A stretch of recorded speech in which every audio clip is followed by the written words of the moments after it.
আজকে আমি সকালে খাবারটা খেয়ে বেরিয়ে গেলাম স্কুল যাওয়ার জন্য, কারণ আজকে আমাদের পরীক্ষা আছে, বাংলা পরীক্ষা। তো যেতে যেতে আমি আমার বন্ধুর বাড়ি পৌঁছে গেলাম। বন্ধু দেখছি ড্রেস পরছে। তারপর আমি বাইরের দিকে এসে করে দেখি আরও একজন আমাদের পার্টি চলে এসেছে, আর এই পার্টিটা বলছে আজকে আমি তাদের সাথে যাব, তো চলুক আমাদের সাথে। তারপর আমরা চারজন বেরিয়ে পড়লাম অজানা উদ্দেশ্যে, মানে স্কুলের উদ্দেশ্যে।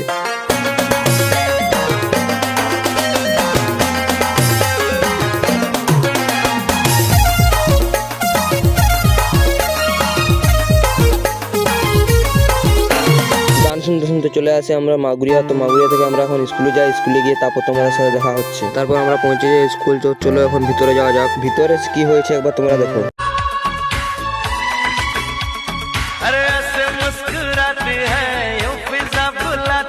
তো আমাদের এই বান্ধবীর দয়ে আজকে আমরা পাস হয়ে গেলাম। পরীক্ষা দিয়ে আমরা চলে আসি ক্যান্টিনে কিছুক্ষণ আড্ডা মারতে, তারপর খাওয়া দাওয়া করে আমরা চলে আসি বাড়ি। তো আজকের ভিডিওটা এতদূর পর্যন্ত, দেখা হচ্ছে নেক্সট ব্লগে। বাই।